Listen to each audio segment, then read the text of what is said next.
terça-feira vai ser colocado mais um. Então os que já estão vão ser retirados e aí vai entrar o terceiro. E olha, Deus vai falar contigo. Eu tenho certeza que os 2 primeiros Deus falou, porque Deus tem me ministrado muito. Vamos para a Bíblia, porque nós temos muita coisa a falar. Vamos lá? Êxodo capítulo 1, versículo 1, deixa aberto, caneta, papel do lado já, e vamos orar. Eu quero que você já se concentre naquilo que Deus vai falar contigo. Que você não deixe nada atrapalhar agora você, a partir deste momento, porque tudo que Deus vai falar é para mudar a sua vida, a sua história, porque Ele te quer bem. Vamos lá? Deus é maravilhoso. O Senhor é maravilhoso. Espírito de Deus, eu preciso da sua liberdade neste momento. Eu planejei, eu pesquisei, estudei, mas o Senhor sabe que não é isso que eu quero. Eu quero a liberdade com o Senhor e eu quero que o Senhor tome conta agora dessa live. Porque isso aqui não é para homens, é para santos, remidos, lavados, pessoas que têm a necessidade de encontrar-se com um Deus verdadeiro, ser ensinados, ministrados, direcionados por esse Deus. Por isso, Espírito do Deus vivo, Espírito da verdade, eu te peço neste momento que o Senhor se apodere de mim, que o Senhor tenha controle nos meus lábios, que o Senhor tenha controle nos meus ouvidos, nos meus olhos, nas minhas narinas, na minha respiração, em cada órgão do meu corpo, nas minhas mãos, nos meus pés, no meu cérebro. Eu preciso que o Senhor me domine. Cada neurônio meu, cada átomo meu precisa ser tocado pelo Senhor.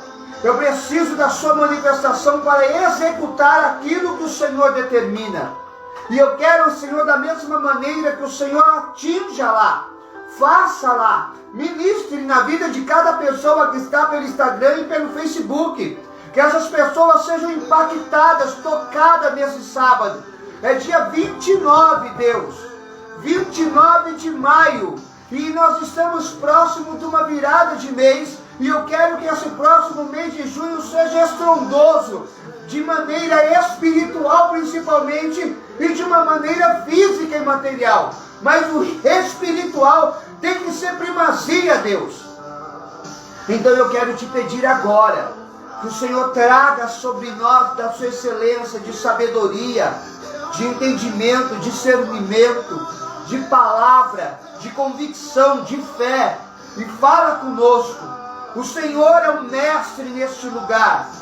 Venha, meu Deus, e fala, nos ensina, nos ministra, tira todo impedimento, barreira, diversidade, que o nome santo de Yeshua seja exaltado, que o nome de Hashem, o Todo-Poderoso, nosso Pai, que está nos céus, assentado no trono de glória, seja exaltado, o Todo-Poderoso. Deus, seja o Senhor, meu Deus, a fazer. Que todo impedimento seja lançado para o abismo, que toda a força das trevas seja agora paralisada, e que toda a estratégia de Satanás contra essa live seja agora fadada, meu Deus, a um erro, que eles não consigam fazer nada, sejam bloqueados pelo poder do nome de Yeshua. Deus, fica conosco, em nome de Yeshua. Aleluia! Desperte para o tempo de Deus na sua vida. Desperte para o agir de Deus na sua vida. Desperte para a unção de Deus na sua vida. Desperte para a ação de Deus na sua vida. Deus tem mais para nós. Se prepare. Aleluia. Ao shofar. Deus vai bradar.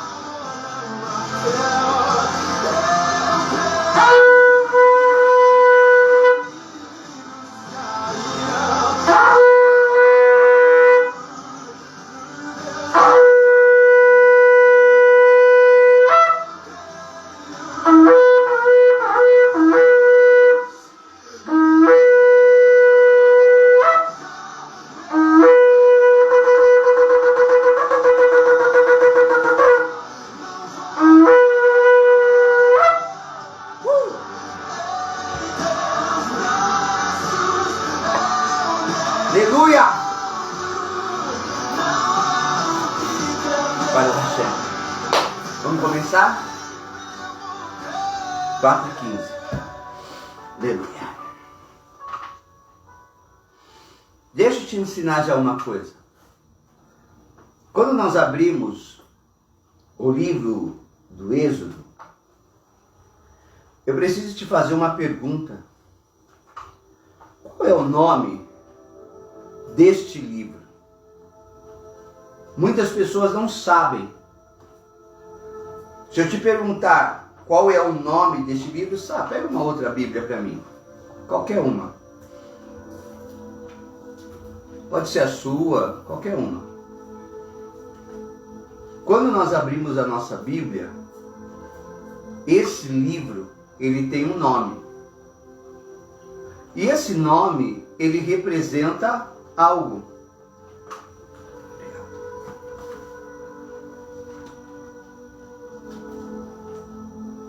Porque esse aqui eu acho que não vai ter. Pega uma outra, sabe? Porque essa aqui, ela tá por... Ela não vai ter o que eu quero. Ou vai? Vai sim, vai sim. Precisa não. Ó. Quando nós pegamos qualquer Bíblia, é que essa minha Bíblia que eu ganhei, e eu gosto muito dela, porque ela me auxilia nos meus estudos. Essa Bíblia é uma Bíblia em cadeia de concordância. E não só isso, de tempo. Então, os livros estão colocados segundo os acontecimentos históricos. E aí, quando nós pegamos este livro, nós vamos ver aqui, ó. Vou levantar rápido. Nós vamos ver Êxodo. Amém? Êxodo. É assim que nós conhecemos este livro. Nós conhecemos este livro como o livro do Êxodo. A palavra Êxodo, para falar a verdade, ela é uma palavra grega. E ela está bem inserida aqui, por quê? Porque Êxodo significa saída de pessoas em massa. Um outro significado da palavra Êxodo, talvez você não sabia disso. Vou te dar revelações hoje que você não tem. Já anote aí. A outra referência, outro significado da palavra Êxodo é saída espontânea de um povo de um lugar para o outro. Então, quando se fala de Êxodo, está falando da saída. Da saída do quê? Do povo de Israel do Egito. Mas quando você vai para o hebraico, e você precisa entender isso, o hebraico sempre tem um mistério por trás de nomes, principalmente nomes, porque sempre vai contar algo novo. E quando você pega a Bíblia judaica ou a Bíblia israelita, você vai ver que o nome já não é mais Êxodo, mas o nome aqui, ó, eu quero que você preste atenção, é Shemot. Está vendo aí? Você do Instagram, você do Facebook, Shemot. Olha que interessante. Shemot significa nomes. Agora, por que do Eterno? O Eterno dá o nome a este livro de nomes. Por que este livro se chama nomes no hebraico original? Pastor, não. Êxodo tem mais a ver, é a saída do povo do Egito, é a saída do povo em massa, é a saída do povo de uma forma espontânea, de um lugar para o outro. Eles estão indo para a terra de Canaã, pastor. Ah, o nome Êxodo é o mais correto. Será? Quando nós falamos Shemot, e nós estamos falando de nomes, eu quero que você entenda o que significa nomes para um judeu. Talvez você não saiba disso. As pessoas no Brasil têm mania de dar nomes, e uns nomes até meio loucos, meio estranho. Tem pessoas que têm uns nomes que, se você for analisar, você fala, não entendi. O Que nome diferente, que nome estranho, que nome esquisito. Mas é o nome que os pais decidiram colocar na criança. E aí se coloca nome de artista, nome disso, nome daquilo, nome do que mais gostou, da pessoa que mais amou, não sei. N nome, nome do pai. Quando nós vamos para a cultura judaica, na cultura judaica se preza muito o nome que vai ser dado à criança.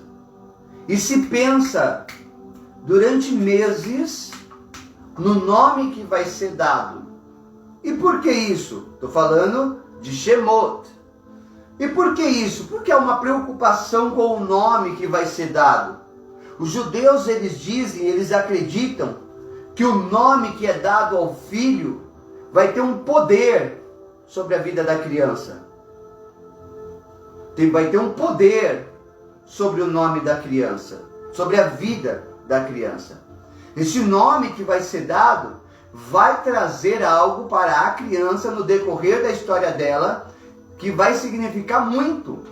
Outra coisa que eles dizem é que quando você dá um nome para uma criança, quando você dá um nome para uma pessoa, você lança sobre ela uma força, uma energia espiritual. Você libera sobre ela algo que vai tornar ela segundo aquele nome. Olha só, se você pegar a Bíblia, você vai ver que um nome que é dado, e eu acho muito triste isso, o nome que é dado para o neto de Eli, e acabou.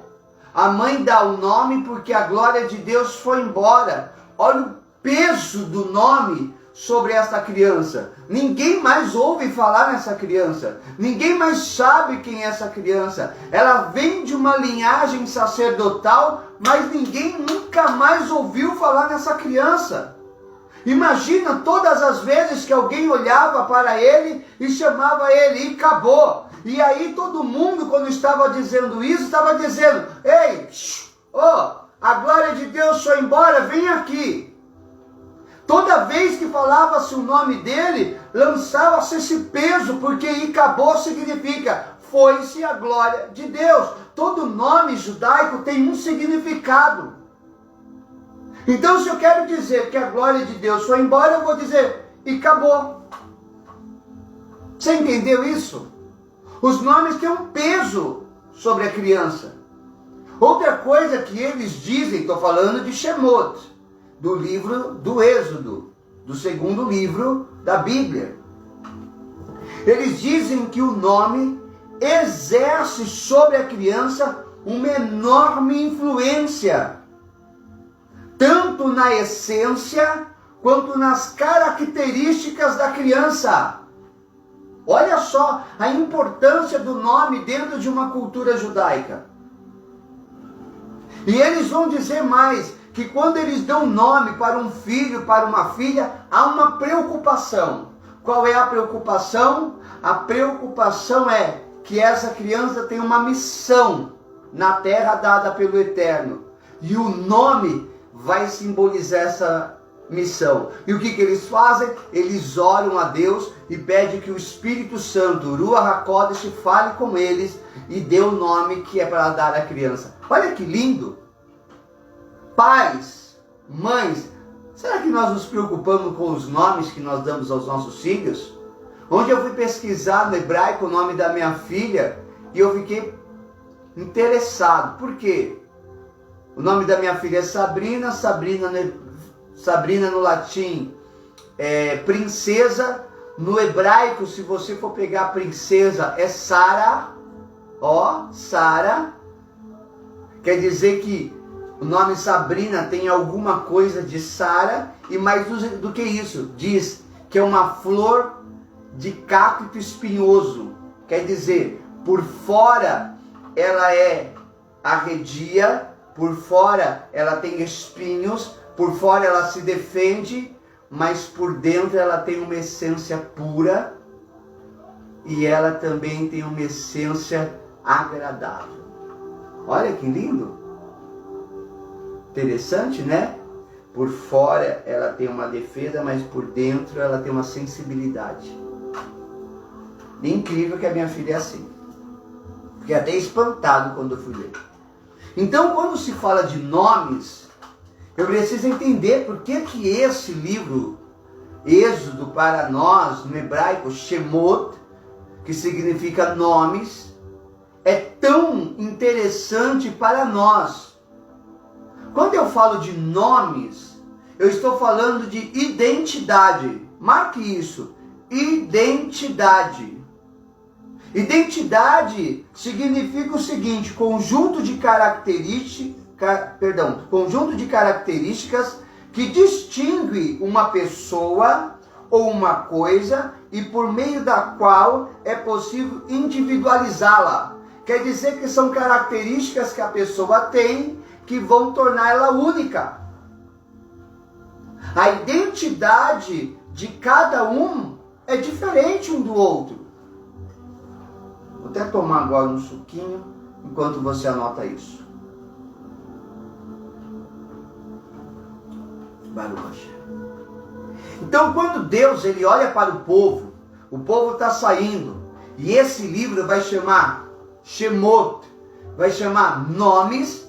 Deus está falando: eu estou mudando, presta atenção, eu estou mudando a identidade deste povo. Eu estou dando um nome a eles.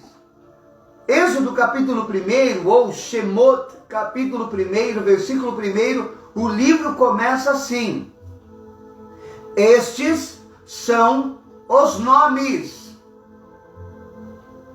Vou ler de novo. Estes são os nomes dos filhos de Israel.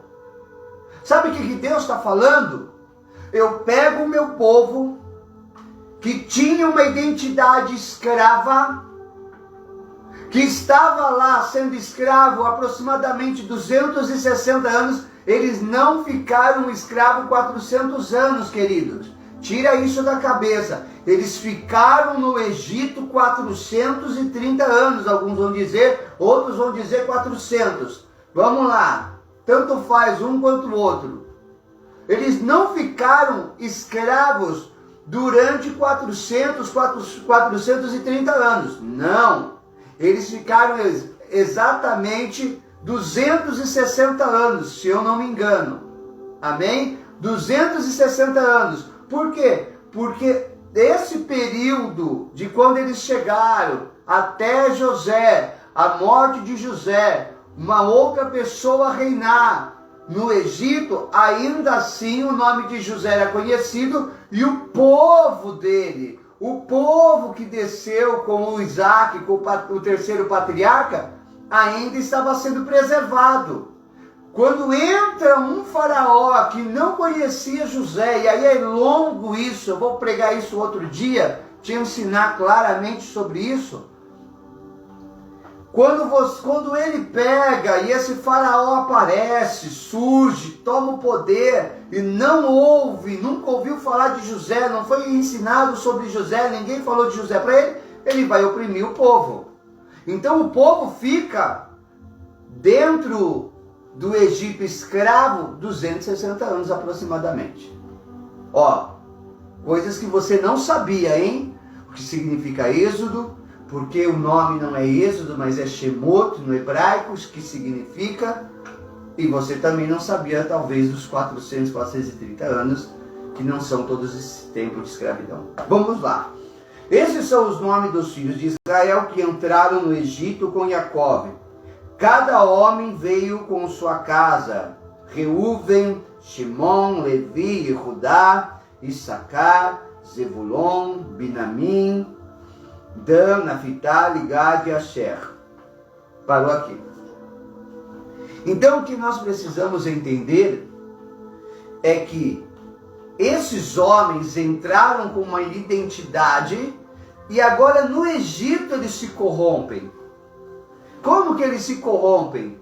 Alguns começam a fazer aquilo que os egípcios faziam. Começam a adorar outros deuses, começam a cultuar outros deuses, começam a ter idolatria. Alguns começam a se vestir como os egípcios, começa a ter muita relação, relacionamento, coleguismo, amizade com os egípcios e começam a se corromper. Agora Deus está tirando um povo de dentro do Egito que precisa retomar uma identidade divina. Então deixa eu te perguntar uma coisa. Esse povo, ele sai do Egito e ele precisa recuperar a sua identidade. Sua identidade foi roubada. Sua identidade foi tirada. Quando eu olho, por exemplo, para José, olha só, já passaram 15 minutos. Quando eu olho para José, eu vejo um homem que não tem pelo no corpo, raspou a cabeça, está com uma peruca egípcia, pintura egípcia, colar egípcio, anel egípcio, vestes egípcias, mas ele continua sendo homem de Deus.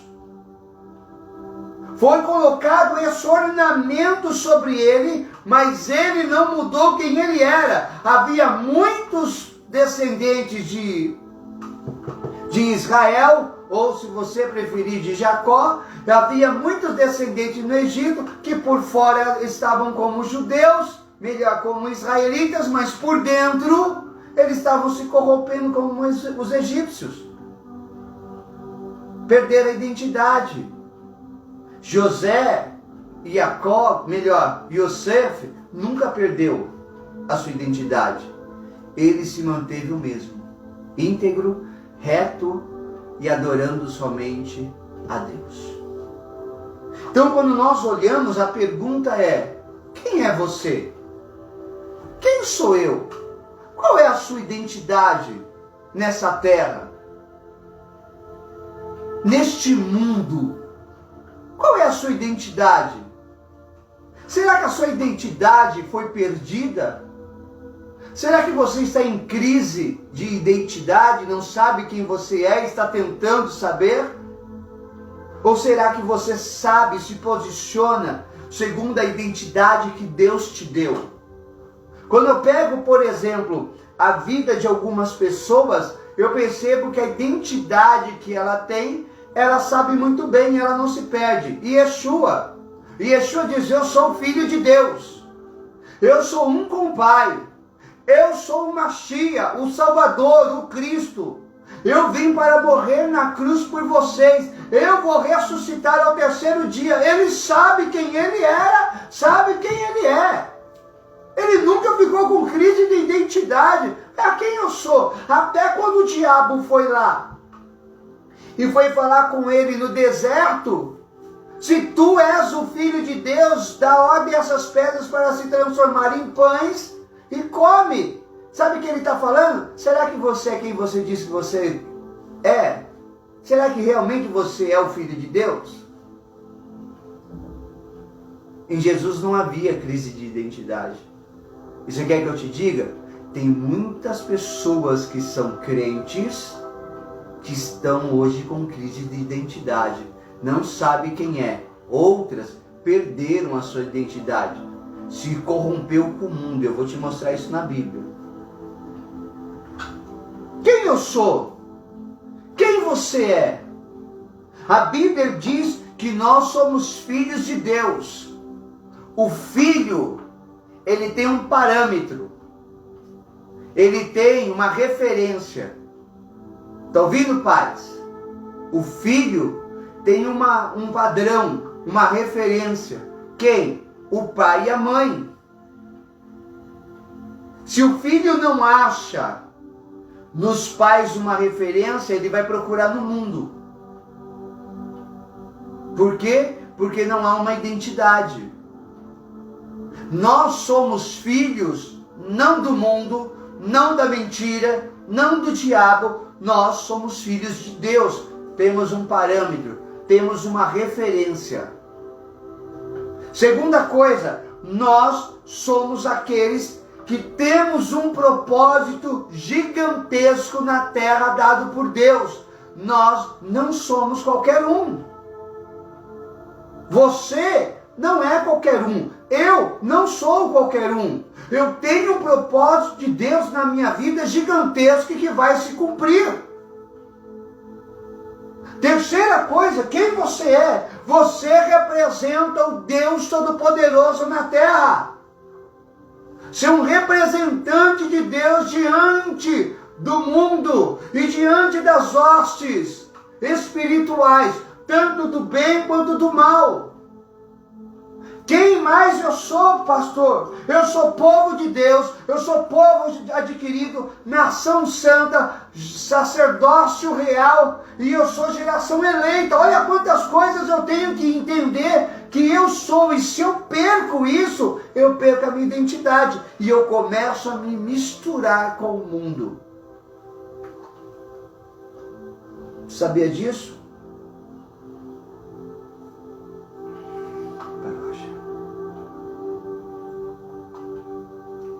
Então, quando eu olho para este livro, eu vejo esse livro escrito Shemot, nomes.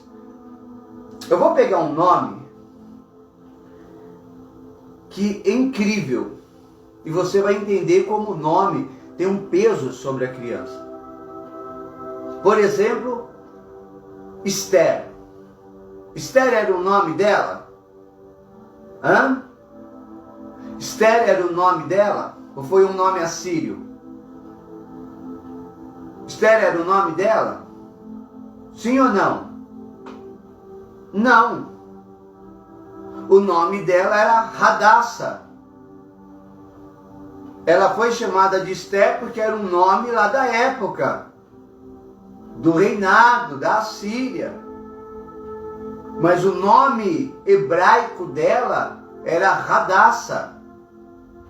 E o que significa Hadassah? Olha como o peso, o nome tem um peso, não Esther, mas o nome original, legítimo dela, Hadassah. Olha como que tem um peso sobre ela. O nome Hadassah significa murta. Murta fala de esperança e de perfume. A murta, ela exala um perfume a longa distância.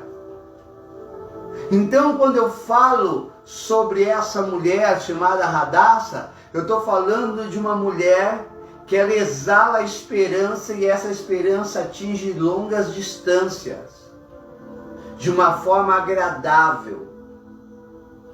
O nome Hadassah ainda tem outro significado, achei interessantíssimo. Protegida, ou aquele que protege.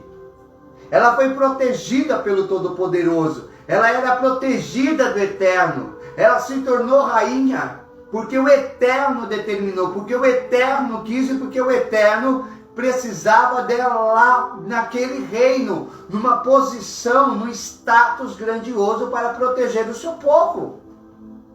Olha mais que interessante, o nome Hadassah significa governante. Ela tinha que ser rainha, ou o peso do nome sobre ela, ela tinha que governar.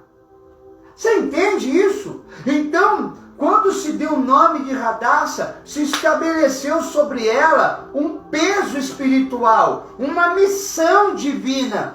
Veio sobre a vida dela e influenciou a essência e as características dela. Então, quando Deus, ele chama pelo nome, Deus, ele está falando da identidade que ele me deu e ele te deu. Identidade essa que tem uma influência dele, características dele, uma missão dele sobre nós neste mundo. Tem que correr.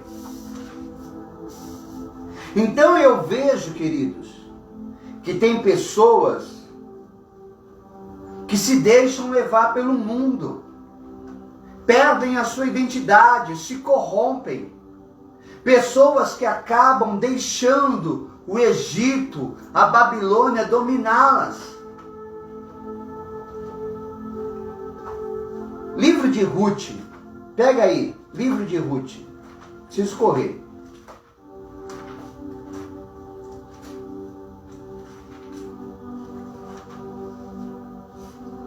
Agora eu preciso achar, peraí.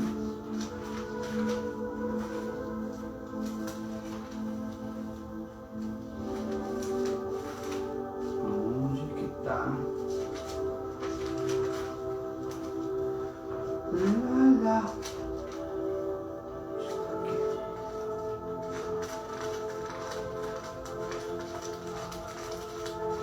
Livro de Ruth, que essa Bíblia hebraica, e os livros são fora de ordem, como nós conhecemos. Deixa eu só achar aqui.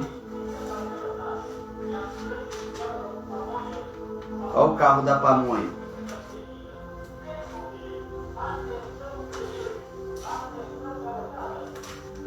Deixa eu ver, será que eu vou achar? Vou procurar. Mas deixa aí aberto o livro de Ruth.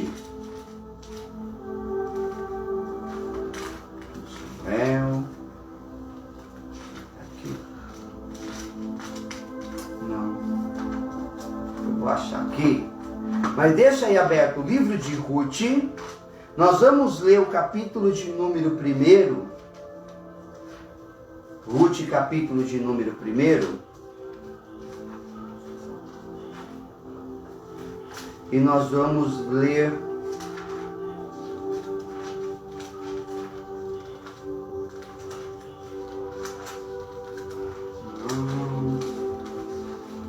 puxa vida,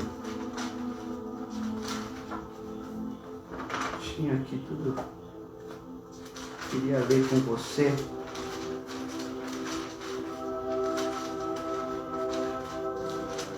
Mas não vou achar agora. Vou procurando aqui. Mas o livro de Ruth diz no capítulo 1 uma coisa interessante. Diz que um homem desce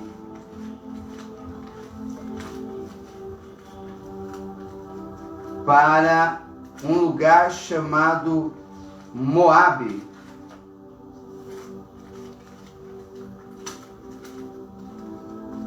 Não vou achar. Que pena. Deixa eu ver se na minha outra Bíblia. É que as duas são complicadas de eu achar.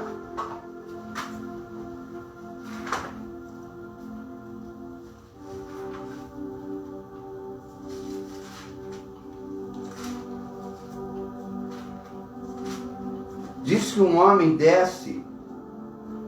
Ruth capítulo 1 diz assim, ó. Na época dos juízes, houve fome na terra.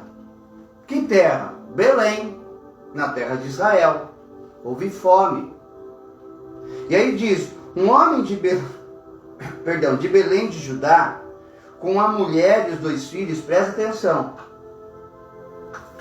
Eles têm um chamado, eles têm um propósito, eles têm um nome, e agora eles saem da onde Deus determinou que eles ficassem, e eles vão para uma terra estranha, uma terra idólatra. Uma terra com outros costumes. E essa terra era essa aqui. Um homem de Belém de Judá, com a mulher e os 2 filhos, foi viver por algum tempo nas terras de Moabe. Sabe o que é interessante?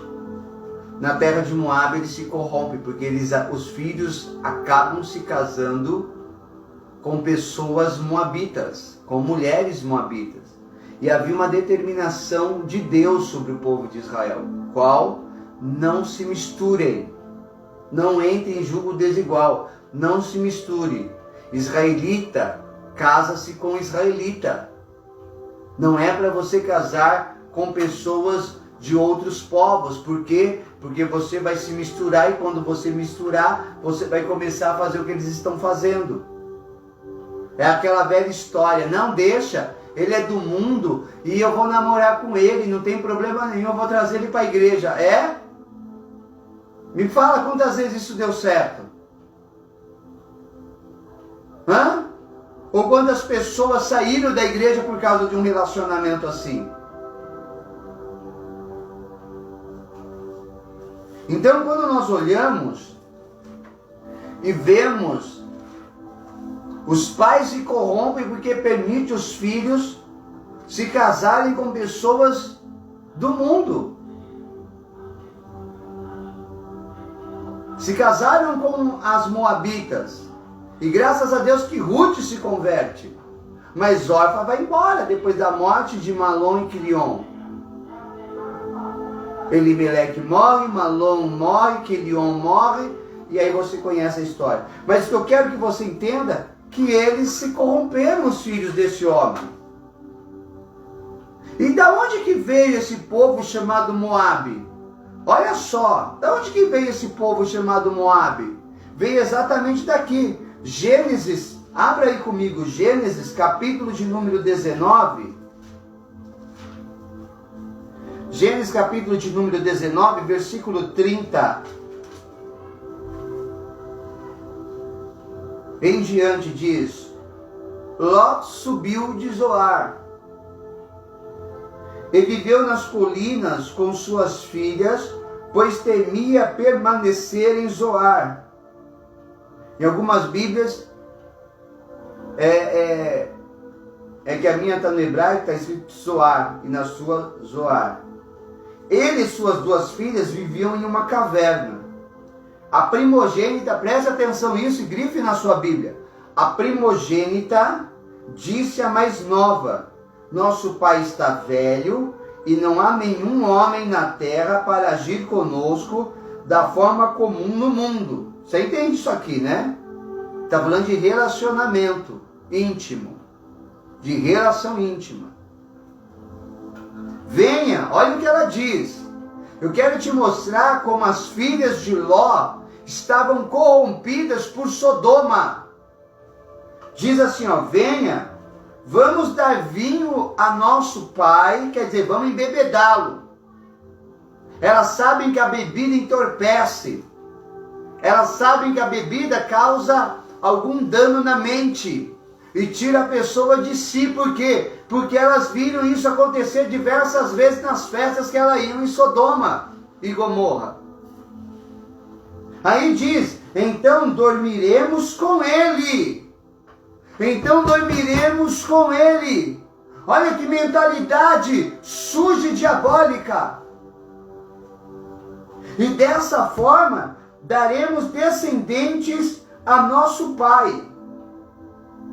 Então elas embebedaram o pai com vinho naquela noite. Numa outra tradução, na tradução revista e corrigida, vai dizer que elas vão fazer segundo o costume, presta atenção, segundo o costume da terra. Que terra? Sodoma.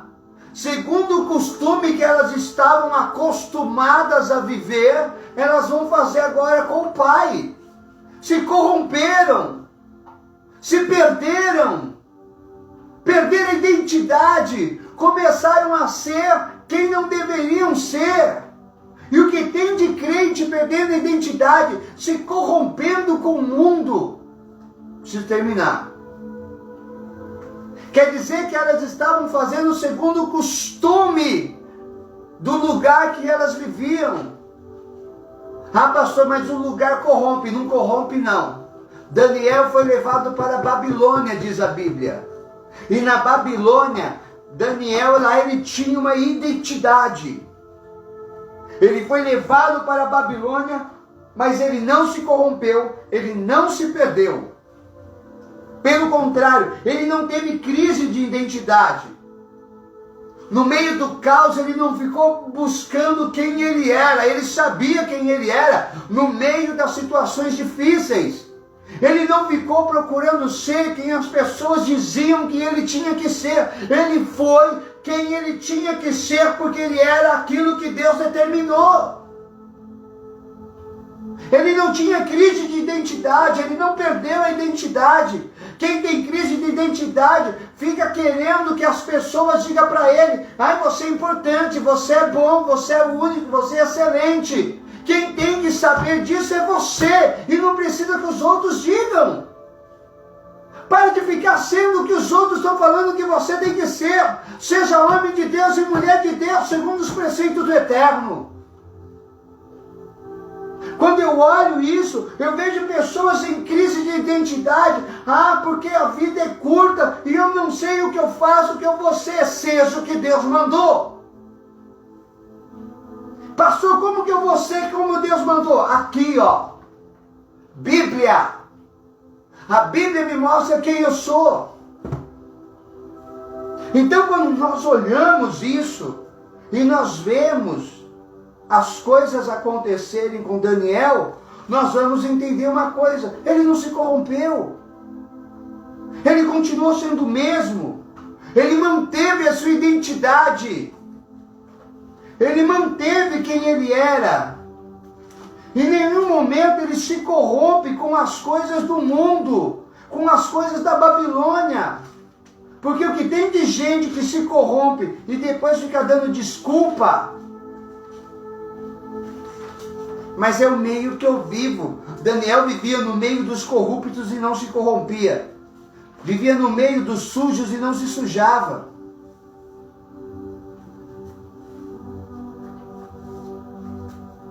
Não é porque ele não estava em Israel que ele não viveria como ele deveria viver em Israel. Ele foi para a Babilônia e ele viveu da mesma maneira, orando 3 vezes ao dia, não se corrompendo com os manjares da Babilônia. Você entende isso? Você entende isso? Quando Deus ele olha para este homem, ele sabe que os costumes da época, as vontades da época era uma, mas as suas vontades e os seus costumes eram outro, e ele não vai deixar a sua vida se corromper, porque ele decidiu seguir a vontade do Eterno. Então, quando eu pego e eu olho o livro do Êxodo, ou o livro de Shemot, e eu vejo falando sobre nomes, eu vejo Deus falando: eu tenho uma identidade para você. Você é escravo, você está com uma identidade escrava, pensa como escravo, come como escravo, fala como escravo, veste como escravo. Mas eu vou te dar uma identidade de povo de Deus. Você vai falar como povo de Deus, pensar como povo de Deus. Você vai se vestir como povo de Deus, vai andar como povo de Deus e vai viver como povo de Deus. Sabe o que Deus está te falando? Hoje eu mudo o seu nome. O nome que o mundo te chama, Deus ele te diz que você é filho. Vai andar como filho, viver como filho, comer como filho, vestir como filho, ser como filho. Porque é isso que nós somos para a glória de Deus. Amém? Se você pegar as cartas do apóstolo Paulo aos Romanos, capítulo 1, versículo 1, até anotei aqui, 1 Coríntios, capítulo 1, versículo 1, 2 Coríntios, capítulo 1, versículo 1, carta do apóstolo Paulo aos Filipenses, a segunda carta do apóstolo Pedro, a carta do apóstolo Tiago, você vai ver que eles dizem: eu, Saulo, ou Paulo, como você preferir, escravo de Cristo, escravo de Jesus, de Yeshua, tanto um quanto o outro. Sabe por quê? Eles sabiam qual era a identidade deles. É isso que Deus tem a falar contigo hoje. Vamos orar? Você tem algum pedido de oração? Você vai já colocar o pedido para que nós possamos orar por você, porque eu tenho 10 minutos apenas. Então eu já vou orar e vamos encerrar, vamos deixar o louvor tocando e deixar o Espírito Santo se mover na nossa vida. Tenho certeza que Deus falou contigo, porque Ele queimou durante essa semana essa palavra no meu coração, na minha alma. Sobre essa família, para colocar as coisas no devido lugar e afastar, meu Deus, deles aqueles que precisam ser afastados, todos aqueles que trazem corrupção, que trazem uma distorção, meu Deus, do teu propósito para a vida deles. Age, Senhor, de maneira poderosa. Eu te peço pela vida da Clésida, meu Deus, e da sua família, a sua providência, a sua prosperidade, portas abertas. Seja o Senhor a colocar a sua mão, dar saúde para o teu povo, meu Deus. dá unção para o teu povo, dá sabedoria, discernimento para todos andarem segundo tua determinação e o teu propósito. Abençoe a casa dos teus santos, abençoe a família, meu Deus da Clésia. Levanta, Senhor, no seu poder e na autoridade do Senhor essa família. Abençoe meus discípulos, Deus. Abençoa a casa deles. Sei que eles têm passado por lutas. Meu Deus, abençoa a Cris, o Will, a Vani, o Mateus, a Alice. Abençoa, meu Deus, a Helena e o Ivan. Quantas lutas eles têm passado, Deus, e o Senhor tem dado escape e o livramento. O Senhor tem dado a força. O Senhor tem levado eles a ter sabedoria para decidir e discernimento para agir.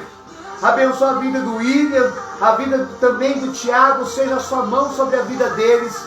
Meu Deus, seja a sua mão sobre a vida da minha família, da minha esposa, da minha filha. Meu Deus, o Senhor tem propósito conosco. O Senhor, meu Deus, tem, Senhor, projeto para nós e vai se cumprir. E eu tenho certeza disso, porque é para o seu nome ser glorificado. Que o homem desapareça, que a mulher desapareça, mas que o Senhor seja engrandecido em toda ocasião. Seja a sua providência, a sua saúde, o seu manifestar, o seu agir sobre a nossa vida. Crava, meu Deus, o seu querer em nossos corações. Os nossos corações estão abertos para Ti.